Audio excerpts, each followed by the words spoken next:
Manifestation matérielle et médiumnité, le pont vivant entre deux mondes. Kardec enseigne que les esprits, bien que immatériels, peuvent agir sur la matière grâce à la force fluide qui les entoure.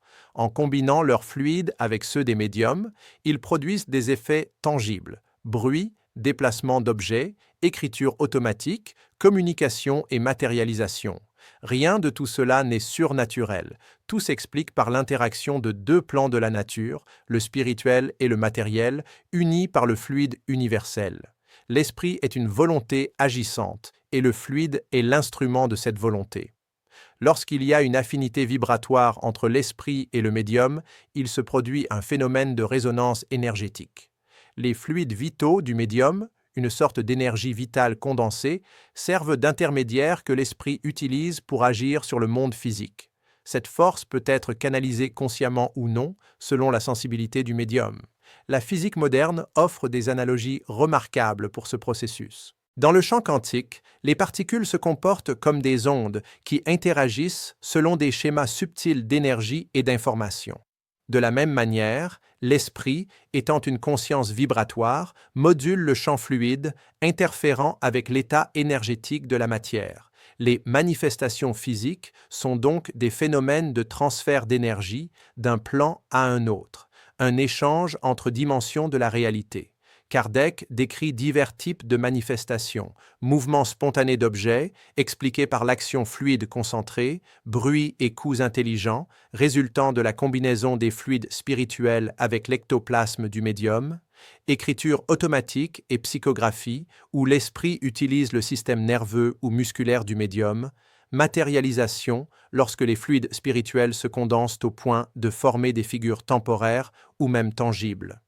L'ectoplasme, terme que la science a adopté plus tard, est une substance semi-matérielle qui émane du corps du médium.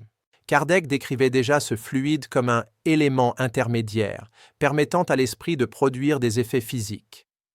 Des études contemporaines en bioénergie montrent que le corps humain émet des particules subatomiques et des biophotons qui interagissent avec des champs externes, une explication moderne de la manipulation fluide que Kardec a décrite au XIXe siècle. La médiumnité, donc, n'est pas un privilège de quelques-uns, mais une faculté inhérente à l'être humain.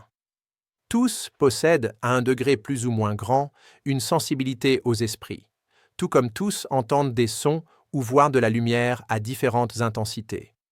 Le médium est simplement celui dont la structure fluide est plus perméable et harmonisée, permettant un échange conscient entre les deux plans. Cette faculté est naturelle et se développe avec l'étude, la morale et l'équilibre émotionnel. La neuroscience spirituelle démontre que le cerveau fonctionne comme un transducteur de fréquences mentales.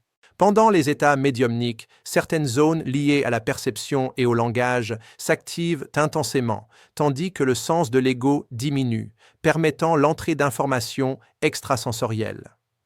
Ces découvertes confirment ce que Kardec affirmait déjà, que la médiumnité est un phénomène de synchronisation vibratoire entre esprits incarnés et désincarnés. Les manifestations matérielles sont plus fréquentes lors des phases initiales de la médiumnité, lorsque l'humanité a encore besoin de preuves sensibles de la vie spirituelle. Avec le progrès moral, les phénomènes deviennent plus subtils. La communication mentale et intuitive remplace le spectacle physique. L'objectif de la médiumnité n'est pas le prodige, mais l'amélioration de l'esprit et la propagation du bien. Le véritable médium est celui qui met son don au service de l'amour, de l'instruction et de la charité. La psychologie moderne de la conscience reconnaît que l'esprit humain est capable d'accéder à des états étendus de perception, dans lesquels des informations et des images surgissent de sources non locales. Ces états, étudiés en laboratoire, ressemblent au processus médiumnique décrit par Kardec. La science, peu à peu, s'approche de la compréhension que la conscience est interdimensionnelle et que la pensée peut dépasser les barrières du temps et de l'espace. Le spiritisme révèle ainsi que les phénomènes médiumniques sont la preuve vivante de l'interconnexion universelle. Le fluide cosmique est le moyen qui unit tous les êtres, l'esprit, l'intelligence qui le dirige, et le médium, le canal qui permet leur communication. La médiumnité est le langage des âmes, par lequel le ciel et la terre échangent des messages d'amour et de sagesse. Comprendre les manifestations matérielles et la médiumnité, c'est comprendre que l'invisible est la source du visible. Rien ne se crée en dehors des lois de Dieu, et tout phénomène est une expression de l'harmonie entre l'esprit et la matière. Le médium est le lien vivant de cette harmonie, le messager de la lumière dans le monde des formes. Si cette réflexion vous a apporté compréhension et foi, partagez-la. Car comprendre les manifestations matérielles et la médiumnité, c'est reconnaître que la vie est une communication constante entre le fini et l'éternel.